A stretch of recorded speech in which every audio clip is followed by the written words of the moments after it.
All right, welcome everybody. Some are on Zoom and some are on Huva.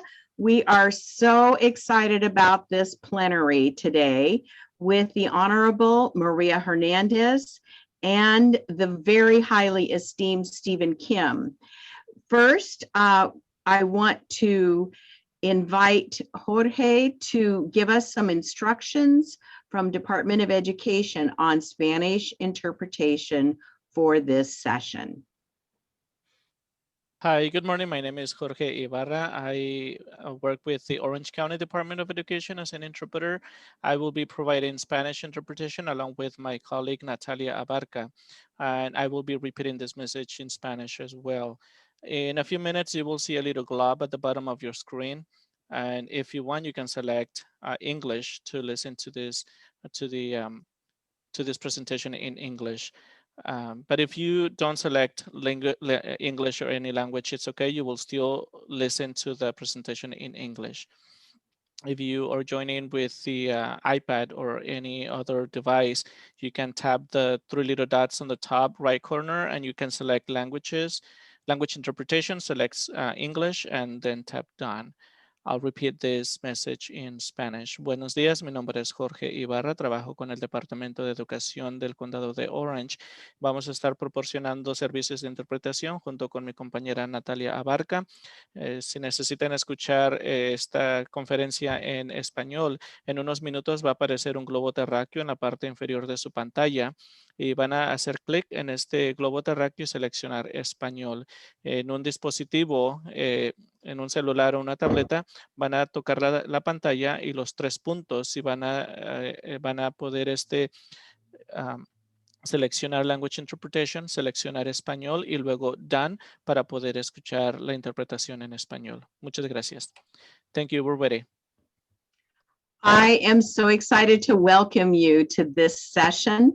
When I woke up this morning, I looked on Huva and I discovered we are now 478 participants. And I know everyone's using all kinds of different technology. It's going to be an exciting day today. So in this session, we are talking about the issues that we've seen in our juvenile justice and into our criminal justice system with regard, especially with our young people. So our title is Healing the Cycle of Incarceration. And my two guests and experts include the Honorable Maria Hernandez and the highly esteemed Stephen Kim. And Judge Maria Hernandez is an elected Orange County Superior Court assistant presiding judge and continues to serve as the court's COVID-19 liaison through the pandemic. She also served as the presiding judge of the juvenile court for Orange County and instituted our Grace Court, generating resources to abolish child exploitation. And recently, in her role in Superior Court, she created and presided over an innovative collaborative court dedicated to boys in the child welfare system back in 2010, which meets the needs of high-risk system-involved youth, and launched a young adult court, which addresses special needs of emerging adults charged with felonies in the criminal justice system. And the reason that I'm so excited about having Steve Kim here is his work at Project Kinship is the most impressive restorative justice program. Actually, it's more than a program. It's a way of life for the people at Project Kinship, and he has personally impacted my life. And so I want to turn this over to the Honorable Maria Hernandez and the esteemed Stephen Kim for a conversation about how this works. How can you change the trajectory for young people who already at maybe 18 or 19 have a felony conviction? Steve, I'll go ahead and launch, and then I'm going to turn it over to you. Let me start by saying, first of all, thank you to my dear friend, Dr. Sandy. And this morning we were trying to figure out how many years I've been participating in Ensure Justice. And I think we just gave up. It's been a lot of years, a labor of love for sure. And after each Ensure Justice, we would sit down and start talking about her plans for the next year's Ensure Justice. So thank you for having me and allowing me the opportunity to share, the opportunity to be a part of such a tremendous work by so many people. So with that, what I would like to talk about, and the fact that I get to present with a very dear friend and beyond esteemed, the work that Steve Kim does with Project Kinship. We're going to focus today with the hour we have on our transitional aged youth. And that sometimes is one of those acronyms, TAY, that folks get a little confused with. We talk anywhere from 16 to 25-year-olds in this particular population. And when we talk about the holistic approach to healing and serving and saving, and I'm going to let Steve share a little bit about that, how important it is, as we've heard from our survivor overcomers, about that holistic approach and making sure that we're continuing to have the uncomfortable conversations. And how do we deal with young people who sadly have been entrenched, immersed, or otherwise a part of, whether it's the juvenile justice system or the criminal justice system? And how do we intercede so we stop that cycle, so that we don't create more traffickers, so that we don't place people in a position where they're vulnerable again? So a little introduction about myself. You heard from Sandy. My labor of love, my love and passion is with children and families. I spent 9 years at juvenile court, and I'm back in the Superior Court with the adult system. And I've been connected with Steve and his program. So what I'm going to do before I launch into any of our programming that we're doing through the young adult program specifically, I'm going to turn this over to Steve so he can introduce himself to you and talk about that intersection that we have. Cool. Thanks, Judge. Thank you, Dr. Sandy. I just want to be where Judge Hernandez is. So wherever she goes, I'm there to co-present. So really appreciate the time and honor to be with you all, especially today, because we know that this work can be super heavy. We know that this work, many watch from the sidelines or many run from it. But many of you here today run towards it. And I want to be around people that have a commitment to loving those who are marginalized, overlooked, and for many who have not even had a first chance in life. And so thank you for the opportunity and to be with family here today. So my name is Steve Kim. I'm from Project Kinship, and I love the title for today, Healing the Cycle of Incarceration, because many of us have heard breaking the cycle, and that's cool. I'm with that, but I feel like there's just been a lot of breaking. And when Judge Hernandez and I were talking, healing, I think, is better. Healing guarantees us that the generation after us won't go back into the system, hopefully. And so today I'm really excited to engage in a conversation and be with you all on talking about what that looks like. I know that Judge Hernandez has paved the way in Orange County on creating these special courts. And obviously, as many of you know, her heart and the way she reaches out to many of our folks in Orange County, it works. And so I'll just finish just real quick the intro. Project Kinship, we have grown significantly into programming. So we work with youth and adults who have been system impacted or in gangs or have been impacted by violence. So we've got like workforce, we've got school programs, we've got adult reentry programs. We're in the jails, outside the jails, and lots of programming. What I think what we're super proud of is being able to give opportunity for folks who've been system impacted, or folks for the record. I didn't know until 2 years ago that that there are over, I did not know this, there are over 46,000 collateral consequences to employment or reentry if somebody potentially has one felony record. And so I didn't know that number was so high, but many of us have felt that every time you go to a job interview or a door closes. And so I think for us, we've learned the importance of creating a culture and space where folks who have carried that can come and feel hope and provide services and support. So I'll stop there. I'll turn it back over and I'll jump back in and out. And this is what Steve and I thought would be the most effective way to share some of this information with you. So many of you are so far advanced beyond our knowledge base on so much of our anti-human trafficking work. And it is something that we have committed ourselves to in wanting to continue those difficult, challenging, and uncomfortable conversations.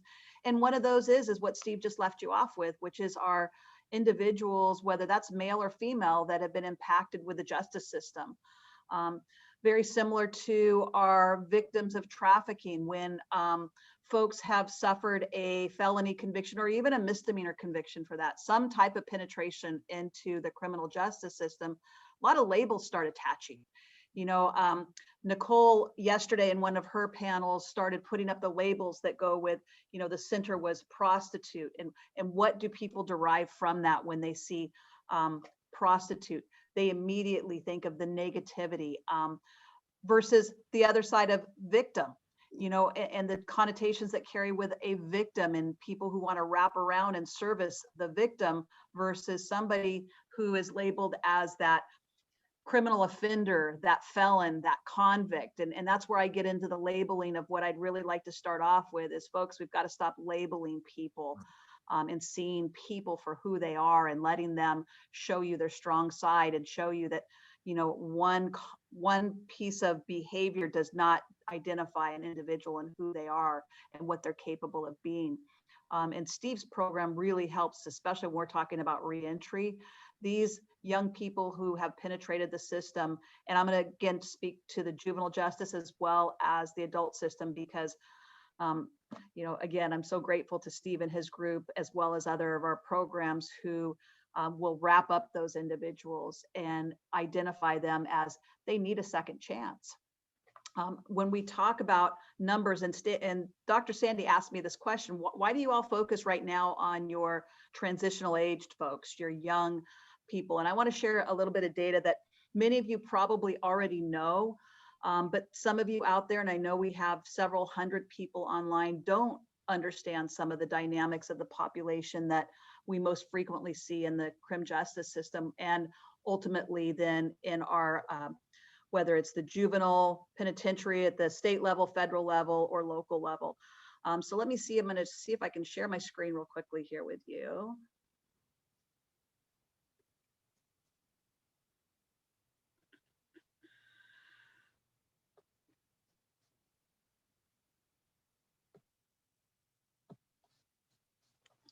And maybe we won't.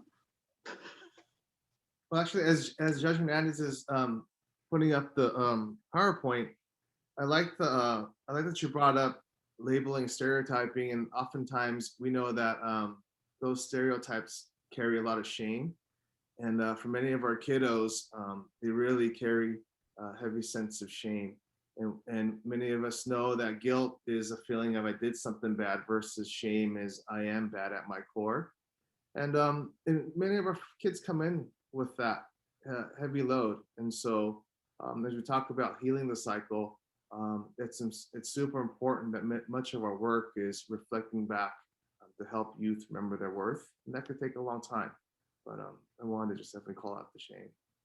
And that follows so closely with that labeling and why we need to really change the words that we use and how we label folks.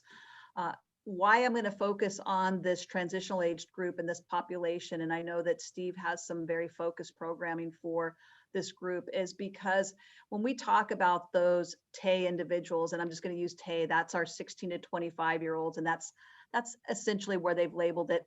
But when we get into the adult system, it's 18, obviously, but I really incorporate the 16 to 25 in this group because we see them in the juvenile justice side, the child welfare side, and of course the adult side. But what I was just amazed at when I started doing this research and work while at juvenile and then transitioned back over here to the adult side was recognizing that only 10% of our population accounts for the TAY population in our country. But almost 30% of your arrests in your prison population are that age, meaning your TAY group, your 18 to 25-year-olds.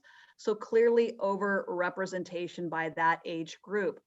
It goes without saying, and we've heard our panels and our other plenaries when we talk about the overrepresentation of individuals of color in the system, clearly so much more vulnerable to our trafficking. But also, as you can see just from the data I put up here on the screen, they comprise so much more of our state and federal prison population. But when I talk about age group in general, this rings really true right here in Orange County, and Steve's aware of this, that our TAPE population is over 22%. In fact, it's probably closer to, I think, 24% right now of the population who are on active probation.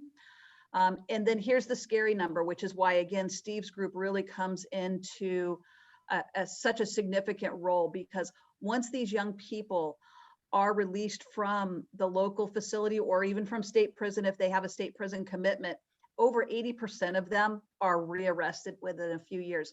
So that cycle just continues and continues. So what we've all decided, not all, but a lot of you who are online with us here today, how important that becomes, that we say, how do we intervene and start healing that cycle of incarceration? And to that point is why I think there's been a lot of creative programming and focus on this particular group. Steve, what are your thoughts as far as what you are specifically doing with this population? Yeah, thank you, Judge. It's interesting because when we first started, we went into the youth programming through our schools programming, and brought restorative practices in, and we're chipping away. And then we got a grant for our adult program, which is 18 and over, for folks who've been incarcerated. Many of the people who are coming to that program were in their 30s and 40s. And then we started seeing our kiddos in our school program going into our adult reentry program. So they were going from juvenile hall to county jail and just continuing the cycle, heading towards prison. And so these last 2 years, we really have focused on the transitional age youth because we need more resources. And what we found was up to high school, the kids really have a lot of support, or more support. They get helped, and then they sometimes get dropped, just generally speaking, and they automatically go into adult services. But we realized that the 16 to 24-year-olds, especially from 18 to about 23, we needed more services. And so for us, we've had to customize how we approach the work, understanding that the kids' brains don't fully develop till they're 24, 25. Some of us take longer. I was probably about 32 when it fully developed and still developing, but hey. But we realized that there's still kiddos, and so for us, we went after grants that specifically called out help for transitional age youth. And so we do a lot of individual work with them, a lot of group work. We also have employment programming and education programming. We also realize that in that age group, many of our kiddos are still way behind academically, even though they graduate. And so we've had to provide a lot of extra support and tutoring to help support the transitional age youth. I think for us, one of the things that have been really, really helpful, we went from 2 staff to 60 staff in 6 years, and it's a huge jump. And we had to figure out, how do we maintain that growth? One of the things we held on to is hiring folks with lived experience. And so our staff out of 60, I think about 60 to 70% are formerly incarcerated or have lived experience. The significance of that is that probably all of the staff we've hired would not be eligible to work in many institutions and organizations because of different policies at work. But what we found was bringing in folks with lived experience, training them, and utilizing them to also do the work has played a significant role in being able to connect and mentor youth, and also help them to see, hey, there's somebody that was like me who are doing amazing things, and they've transformed. And so I think for us, holding on to those values and hiring folks with lived experience has helped tremendously in working with transitional age youth. I think the last thing I'll say to that is we have lots and lots of programming, but I think at the core of it, what we really have tried to do is help youth be seen and heard. And I know it sounds cliche, but it does take a lot of work. But I think that for the transitional age youth and youth that we work with, many of our folks have really tried to keep that as a core. to be able to help the youth be seen and heard. And I feel like it's played a huge role on having youth continue to come for services. Thank you, Steve. And that's really part of the holistic approach. I think that we really need to see there's got to be the transition from when they're released. And I'm going to speak specifically to our young people who are incarcerated. As Steve spoke to, when these young people are released out of jail, often they're without anybody. As you can well imagine, as we talk about our people in trafficking specifically, and when we talk about young men, Sandy and I have had conversations about this, how underreported and under-identified young men are who have been trafficked because of so many taboos and otherwise, and they're not going to be reported. We talk about victims who do not want to self-report or self-identify as victims in any event. You put an extra layer of the male on top of that, it's pretty astronomical when we're talking about sex as well as labor trafficking.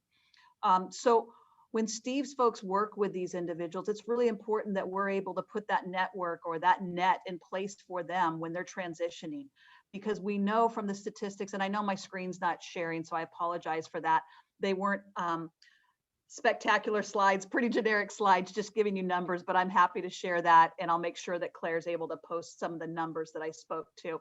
Because I already saw in the chat box that somebody said, wow, 80% is such a staggering number. It is. And so when we talk about our youth being our future, our leaders of the future, and if we don't take care of them, well, we know what we'll be left with. So folks like myself and Steve have understood that we need to do something different. We need to intervene, and we need to intervene as soon as possible. And possible would be preventative. I think everybody that's on this call, everybody that's on this platform virtually would say, gosh, yeah, we need to go farther upstream and get the preventative piece in place so that all of the downstream consequences could be mitigated. But having said that, let's be realistic. We know we are going to have crime. We know that we are going to have young people who are committing crime. And Steve made comment about his brain that's fully developed now, Steve, so I'm happy about that. Thank you, Jess. Thank you. I will share with you, having raised children and young men, especially the 25-year-old that is still not developed. So I love the advances in the neurosciences, and Dr. Root spoke to this yesterday, and I think he even put up a couple slides for you all, which was, look at that prefrontal cortex. See, as Steve is wiping his forehead, I see. Yeah. It's that prefrontal cortex that's just not there yet.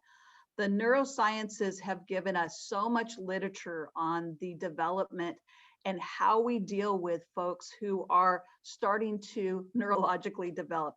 It's not that they're cognitively inept.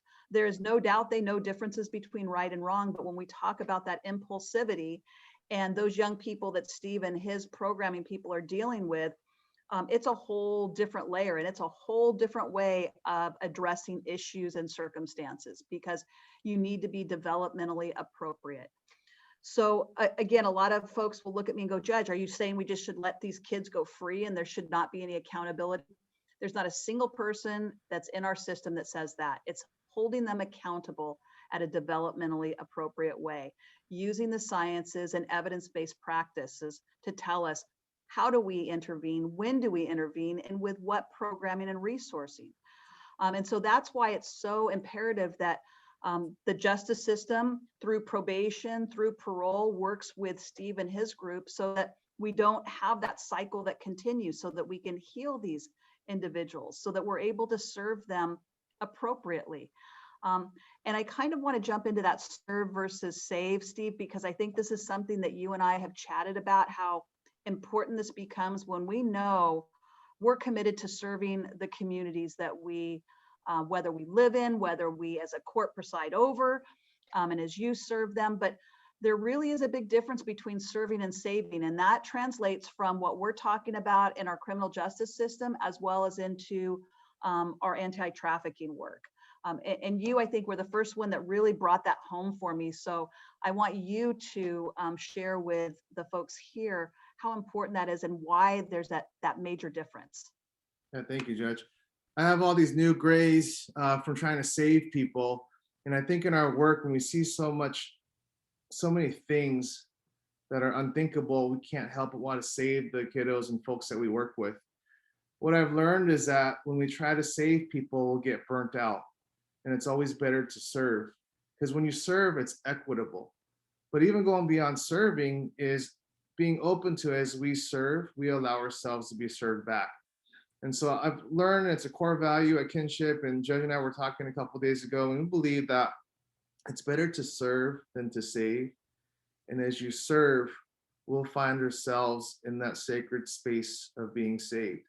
Not a sense of spiritual saving, but just this idea and thought of knowing that we get to walk with folks who are carrying more than they can bear.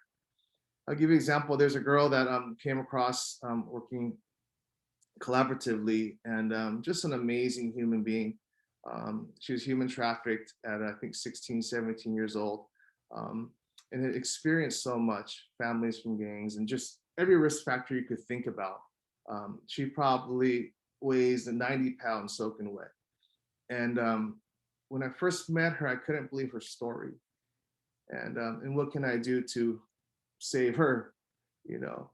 And what I realized is, as we've gotten to know her, despite everything she's been through and everything she's going through, she comes in and she lights up her office when she smiles. And she makes sure to go by every single person, ask them how their day is. And I wait for her because I sit in this office, oftentimes doing paperwork, and I have a window, and she always knocks on my window and she smiles and she comes in and says, "How was your day?" And she just wanted to know how I was doing. And in those days, I think about her and I think about, who's the one doing the saving? Am I saving her, or is she really saving me? All I'm doing is showing up, and all our staff does, not all, but what our staff does is we serve her and we walk with her and we try to help her remember her worth. But it's funny, the days that she comes and she walks around her office asking us how we're all doing, she reminds us of our worth. And so this service becomes mutual, and there is no us saving them, but it's actual us serving each other. And so I think to be in the game a long time and to have longevity in this is taking the pressure of not wanting to save people, but just serve. Leave saving for God and the Coast Guards, and we could be in the process of just serving each other. And through that, I feel like we find ourselves being saved back. I hope you all take that with you, because the work that you are doing in this anti-human trafficking movement can be so overwhelming, and we're really embracing all of the things that we've heard from the different panelists, our survivors, our experts, about, you know, making sure we're having the uncomfortable conversations and making sure that we're following through with those edicts. It becomes overwhelming, and I think many of us do want to save, and I know we're problem solvers by nature. I mean, if we're doing this work and committed to this work, and I know the fact that the people who are even participating in this summit, that's who you are. You know, wherever your spiritual leadership lies and where you are as an individual, you can easily burn out. And then where are we left? So, you know, I put that on the table to join in Steve's comments, because if we go out there as, I'm going to save every last person, you will burn out, and then you will be of no value to anybody, including yourself and those closest to you. So that's such an important issue that I'm so happy, and again, so blessed to be working with Steve and be able to share with him. So when we talk about that serving, and again, with Dr. Sandy's permission, I'm going to launch a little bit into the most recent program that we've launched here in Orange County on the Young Adult Court program. And that is a collaborative court. And of course, as you know from my background, collaboratives are something that I think are of value beyond description, because when like-minded people get together, they can disagree at the table. And that's really important, to have those challenging conversations. But when you're coming to the table with multiple resources and a multidisciplinary approach on how to help not just an individual, but a community, you're going to be a much more powerful group. We've always heard that, you know, when you work together, you're a force to be reckoned with. Individually, you're pretty special, but when you work together, you truly become a force. So I believe strongly in the collaboratives. We've heard from the schools, our Department of Education, who's partnering with us now, and talking about their tiered approach and the things that they're implementing on that multi-faceted approach with the tiered level and the pyramid. And I love the pyramid and having those mental health providers for our kiddos. So when I talked about this young adult court program because of the populations and the statistics, and I'm one of these gals, I love the sciences. I'm not great at math, but boy, do I love reading the sciences and making decisions and policy based on the sciences whenever we can bridge our academic world to my world in the justice system. So I look at some of the demographics of what we had and said, wow, we need to do something different. I think Steve would completely agree with this, that this group just gets out and was reoffending, thus the high population in our institutions at the state level and at the county level in our jails. So when we created this multidisciplinary collaborative team for this young adult court program dealing with young men who are facing their first felony conviction or have a felony conviction, because I think Steve started off with how many collateral consequences, Steve, do we have when you have a felony conviction? Over 46,000. Yeah. What I always like to tell people is, do you realize if you have a felony conviction, you can't get a dog walker's license? I just thought that was just blow your mind. That's just one of them. So when we talk about those consequences, just to make it crystal clear, you're talking about employment consequences, you're talking about housing consequences, and you're talking about education consequences, meaning you check the box that says, I have a felony conviction, you are prohibited from so many different things. The ability to get into those schools, the ability to be housed properly, the ability to get employment. And we all know that those are such important factors for success in an individual's life. So they now have the label as the convicted felon. They can't get the employment they need. They can't go back to school and get into institutional educational systems because they have the felony conviction. And their housing is limited because a lot of housing places say if you have a background, a criminal background, whether it's felony for sure and misdemeanors, you're prohibited from living in certain areas and receiving any kind of financial benefits.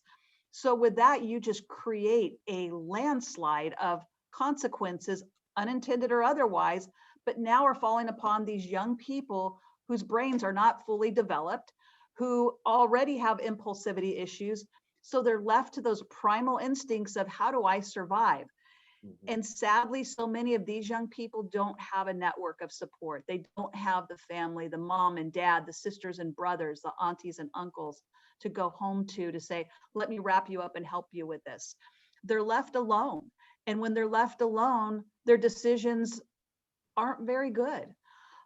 So when we created this court, and it's a pilot project right now, so we're about 2.5 years into it. And as I explained to Dr. Sandy, I did have some slides. We've got some preliminary data. I can't share the data yet because it's not been validated data. And I know all you academic whizzes understand that. So I can give you some preliminary demographics that I think are really important when we started talking at the beginning about who is incarcerated. What is, when I say the overrepresentation of young people of color, mass incarceration of young people of color. Let me give you a little demographics that I was not surprised at, but just so you know, here in Orange County, about 2% of our general population is Black. Of the group, and I'll talk about how we selected this group, it's a randomized trial control group. 17% of my participants in my young adult court program are African American, yet only 2% of our population is here. I think, and when I pulled the stats on this from the census, this was back when Orange County was about 31% Latino, yet 49% of my kids in my young adult court program are Latino. 64% in the Orange County general population are Caucasian or identify as white, yet only 6% of my group in this young adult court program are white. And then the rest we have are biracial or identify as biracial. So it really gives you, sadly, the concurrence that we know the overrepresentation of young people of color is continuing, and we really need to stop that cycle as well. And so I bring that because that's an uncomfortable topic of discussion, and I continue to want to have the uncomfortable conversations about what are we going to do about that.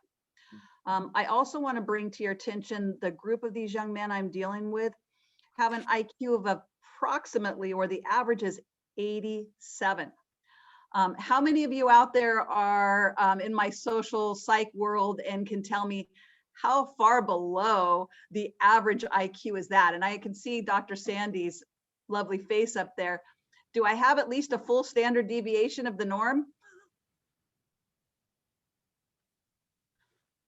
I think she's still muted, but I think she's saying yes. Is that yes, at least? I'm unmuting. Yeah, I'm just absolutely blown away and speechless with these numbers. So I continue with those numbers because it's embarrassing, because it's something that we collectively still continue to need to work on. The things that I pull from research and studies that's continuing, although the radar or the dial might be moving in the right direction, we need to continue to pushing that and having those difficult conversations. And I know I'm going to digress on this, but it's something that Sandy shared with me, and this was several years ago. And I heard it again, I believe, with either Dr. Root or one of the other panelists that talked about making sure people are aware and identifying and really reaching out to help these young people. But that, what was it, 87% of our trafficking victims had been seen by a medical practitioner while they were being trafficked. They're right in front of our face. Yeah. And so when I see staggering numbers like that, when I look at my young people's IQ, and knowing that, you know, everybody on this call is far in excess of the norm of the IQ, which is about 100, and we're dealing with young people in the criminal justice system with, like I said, an average IQ of about 85 to 87. It just adds on that extra layer on how do we approach them to help them heal, to stop that cycle. So you have to intervene. You can't just say, put them in jail, lock them away, and it'll fix it. And when they get out, they'll be all better. That's not realistic. And so I need to have people, first of all, understand this and be educated on these issues, and understand when we create collaborative programs and programs that are outside the general get tough on crime and just put them in jail, we're holding them accountable, and there may be jail time involved. But what we need to understand is look at the population that you are dealing with and appropriately intervene, which is part and parcel of why the partnership with folks like Steve is so important. But I'm going to ask Steve, how do you work with our young people who, like I said, who are functioning with IQs of this level? And of course, when I talk about the demographics, is that consistent with what you're seeing as well? Yeah, that's a really good question, Judge.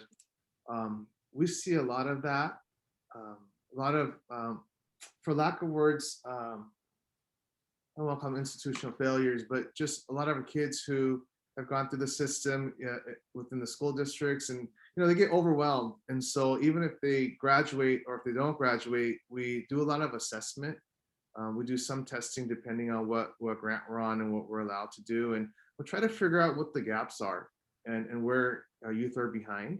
And then we'll individually with their case managers and our wraparound team try to pull resources to see how to help the kids individually. And so we do a lot of that. Obviously, we focus on education, and so we want all of our kids to have a high school diploma or a GED.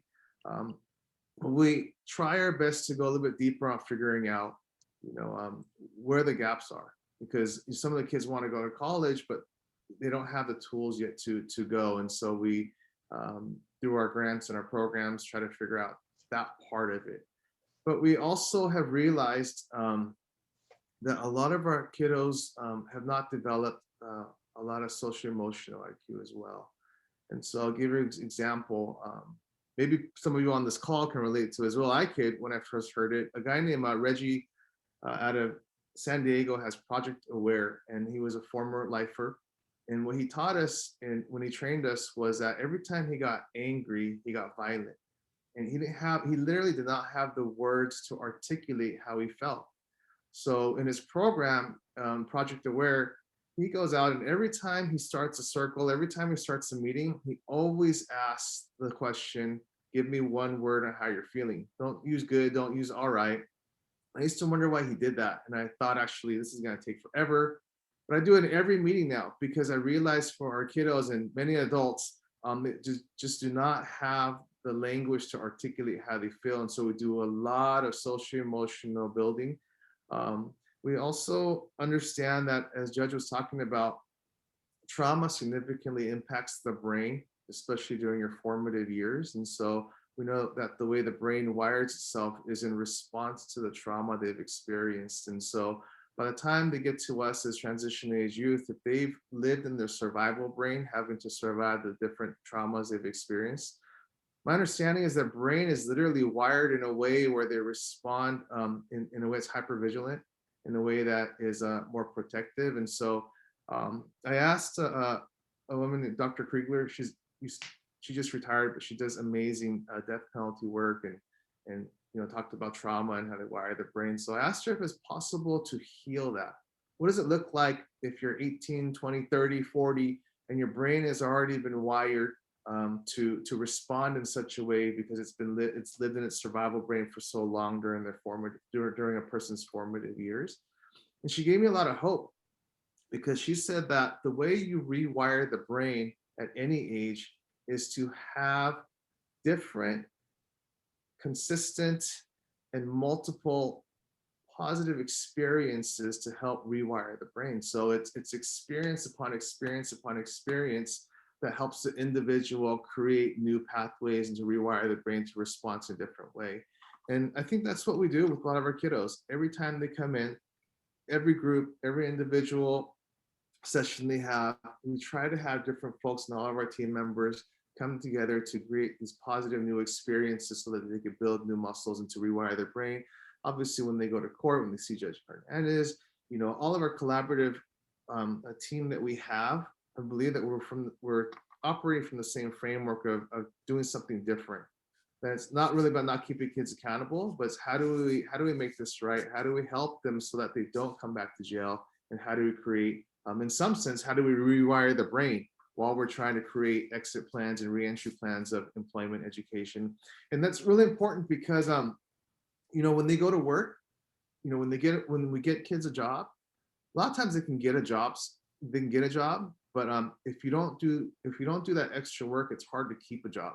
Because for example, I have a guy who we got him a job, but he told his manager to F off. And he goes, do you think I can go back to work? I go, no, you can't go back to work. We can try. And we brainstormed for like 2 hours.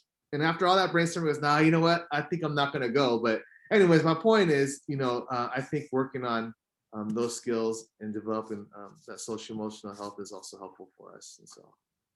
Yeah, those skills are so important. And that's something that we do work strongly on in this young adult court program.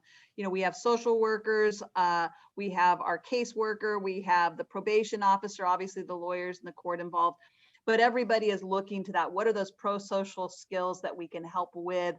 And to Steve's point, reinforcing them, because there's a term, and I think I'm looking at my notes, but it's that idea of the continuity of cumulative effects of interactions, good or bad.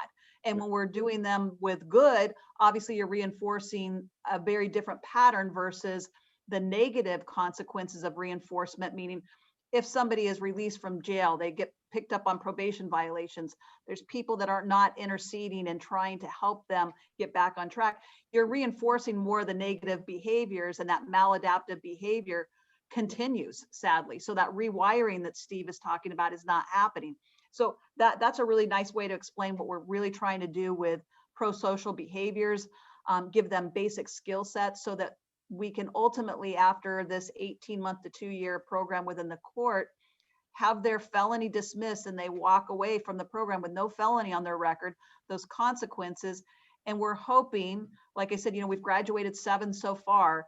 And what we've already seen is stability in housing, stability with education, stability with employment, and their self-esteem just moves in a pace that you can visibly see.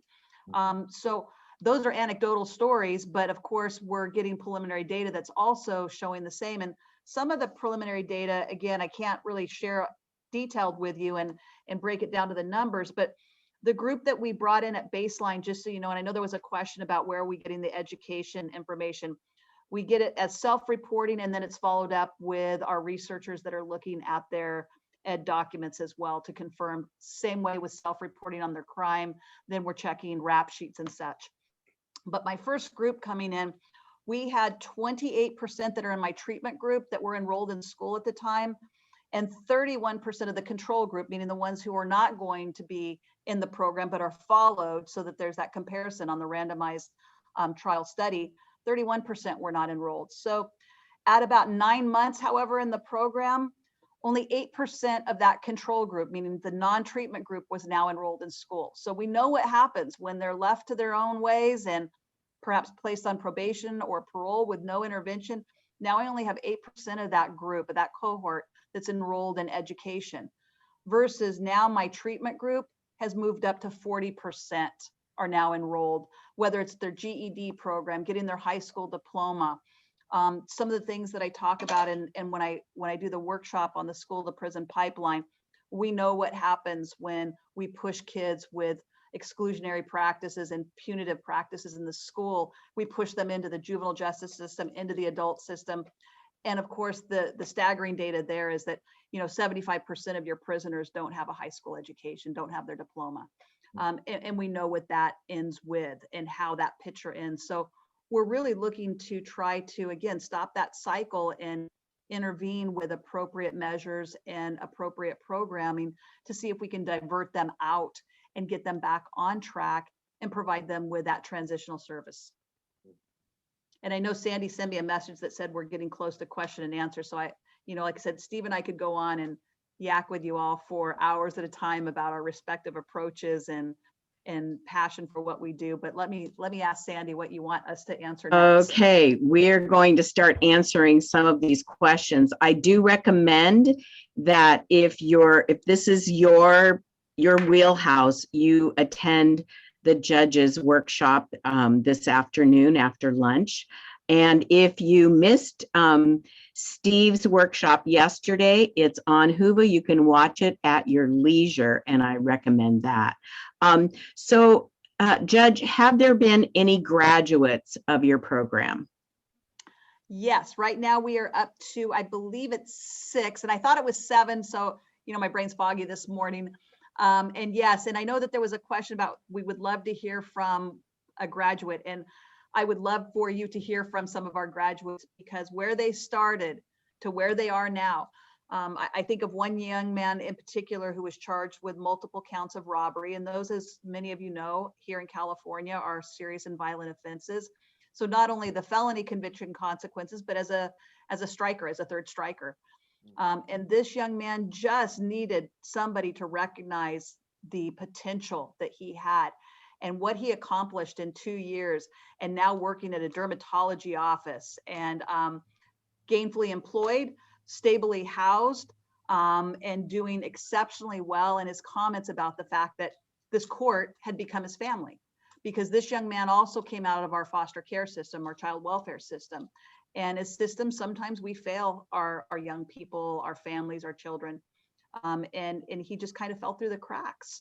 And unfortunately, some of the behaviors that, I went dark in here, but that's okay. I don't know if you can see me now.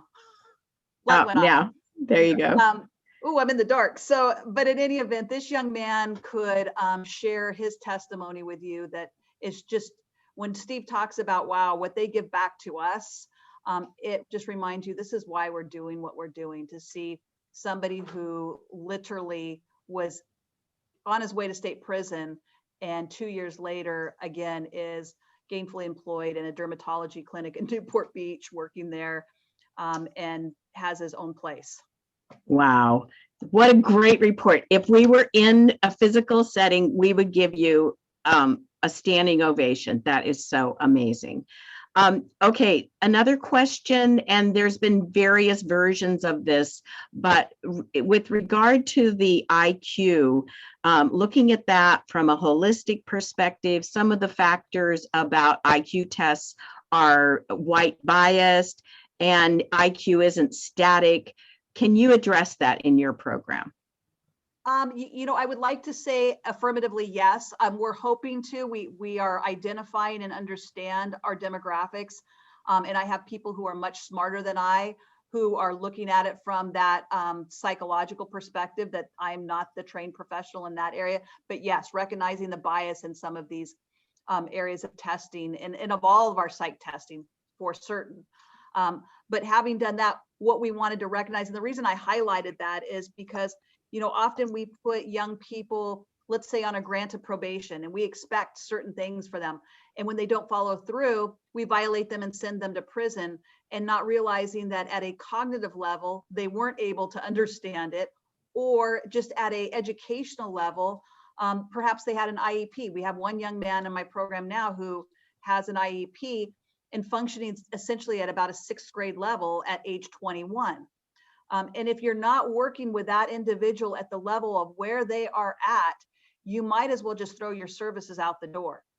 Because again, if you're not doing it developmentally appropriate and you are not intervening with the right resources and programming at the right time, sometimes, and the literature out there will tell you, you do more harm than good. Sometimes doing nothing would have been better, especially if you're using the wrong approach. So yes, the short answer to that is yes, I have people, a part of my team, that are looking into that and deal with that with each of the individual young men.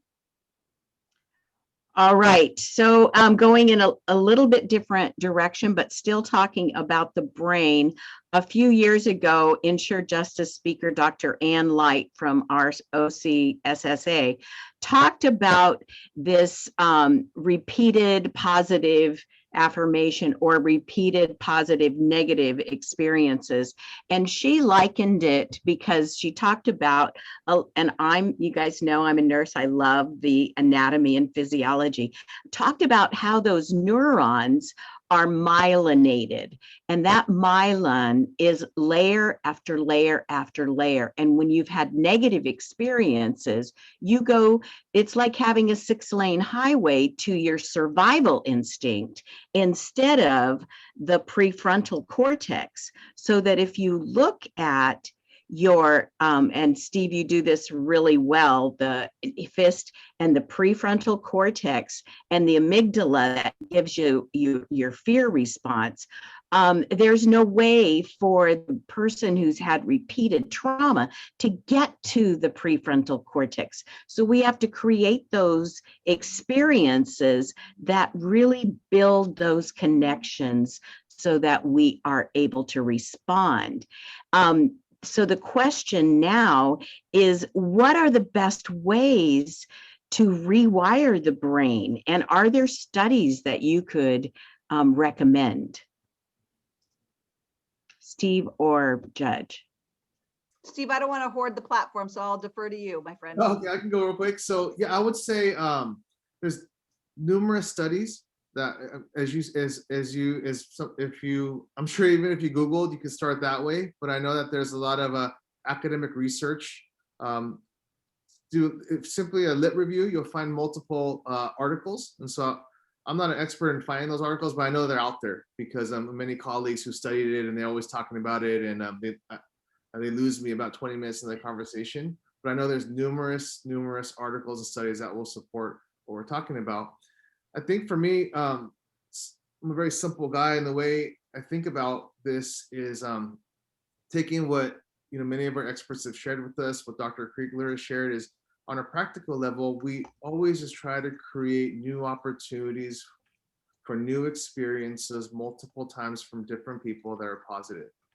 And this is, I think, for us, the way we have within the way we do the work, embedded things like always making people feel embraced when they come. It's important it's like even going to, eat somewhere. Customer service is really important. It's important how you're treated. And so I'm really proud of the way our folks and our collaborators embrace our folks when they come. It's like every day's a party. Oh my gosh, David, you made it today. I've been waiting for you. I can't believe, did you get a new haircut? Oh my goodness. And it's always just really giving them the things that they haven't heard.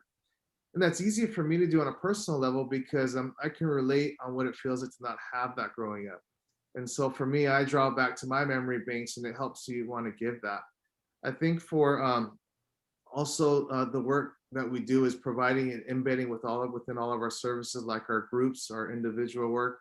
but especially our groups, to embed things like restorative practices that will help create these new opportunities to create new pathways in the brain, but also to build social emotional well-being. The one thing about the brain, what I'm learning is that, this is your prefrontal cortex, and your prefrontal cortex, your executive functioning takes place there, what helps you make good choices. But as Sandy mentioned, Dr. Siegel out of UCLA gave us this model where if you're traumatized, your lid flips. And so a lot of our kids are still walking around with their lids flipped. And we're really trying to provide tools to help them soothe themselves in a non-maladaptive way so that they can come back and get back to some normalcy. I'll just share one quick story for me, is that trauma, the way we respond, all stay with us for a really long time. And so for me, I can remember as a kid, I was a only Asian kid on my street in Garden Grove with a bowl haircut. I used to wear this shirt, and I used to wear swim shorts all the time. And I didn't realize they were swim shorts necessarily because my mom gave them to me. So when I'd walk out in the neighborhood, I'd get beat up every single day. Every single day I'd get beat up. And that time racism was pretty blatant in your face. The kids would do this and, write nip on our family's house. And in third, fourth grade, I didn't really understand what that meant. I just felt it. I remember one time, the kids thought it'd be funny as I rode my bike to let their dog out, and the dog chased me, and they used to have metal spikes on the pedal, hit my shin, I fell, and the dog bit me, and nobody came for me. And I remember those stories. And one day the kids told me they wanted to let me hang out with them. So I was super excited. And I used to watch the kids play across the street from my house. So I went across the street, and the screen door was closed, but the house door was open. And the kids weren't outside that day. And so in third grade or whatever I was at, I went over there and I opened the screen door, and all of a sudden the kids jumped up and they threw mud balls at me, and it hit me. It probably felt like 1,000 mud balls. And I went back home, and I cried, and my parents weren't home. And I can still remember to this day, my mom coming home and crying and washing the mud off my body and mixing it with her tears. And I remember the story, sharing it in my 20s and 30s, just stayed with me. But I also remember a second story of the same kids coming back asking me to beat up another kid. And I had never been in a fight before. And so I went and I hit that kid, and that kid cried. And I remember right at that moment, the kids embraced me like I was Rocky or Rudy. I never felt that type of acceptance or love. What I learned at that moment was it was better to become a victimizer than a victim any day, because I never want to be at that place.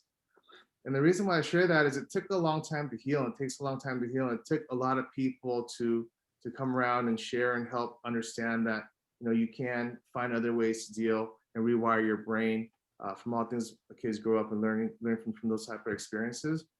And so in the similar way, we have kids that have carried much more trauma, much more difficult situations than myself. And when they come in here in the Transitional Aged Youth, we work with them to provide tools and techniques to rewire their brain to find different alternatives while identifying root causes of their trauma. Drop the mic. Wow. Thank you. Thank you. So we have 2 minutes left, and I'm just going to tell people, look for answers by going to Judge Hernandez workshop this afternoon, and then give you each 30 seconds. Judge. 30 seconds. So leaving it off with that trauma-informed approach and how important that is, not just with our trafficking victims, but with all of our individuals. And following up on Steve's comments, that rewiring, you can be pivotal in that rewiring as an individual, as a group, and what we see now and what we can do as far as making a difference 10 years from now. Planting the seed. Those are what my survivors used to tell me at juvie. You planted a seed, Judge. You may not have seen the flower flourish and bloom, but you planted a seed. Be somebody who plants the seed. Wow. Steve? Yeah, that's it. I mean, I'll go with what Judge said. Keep planting the seeds and enjoy the ride. This is such a beautiful work. We get to do something amazing. And I'm so honored to be in this work with you all, to have partnerships and You know, it really is about helping people remember their worth. It's about helping people seen heard, helping people feel like they're seen and heard, and remember just serving people and enjoying the ride. And I believe as we do that, we'll leave something very special for the next generation after us. And one more thing, Steve. You're the one who coined this expression, and someone asked for a little better understanding. Can you unpack in about 30 seconds the difference between serving and saving? Yeah, saving is I know what's best for you. Serving is let's walk this out together.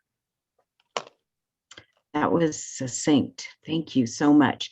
It's lunch break. There are lunch meetups you can go to. Look on Whova. There's one with me. There's one with church leaders. And you can put your own together, invite people. And then workshops, don't be late, don't miss it. I know you can watch it later, but if you're in the workshop, you can ask questions right now. So go to the workshops, and I'll see you back for the plenary after the workshops at 2:15. It's going to be another stellar opportunity for us to come together and study the issues, be a voice, and make a difference. Thank you.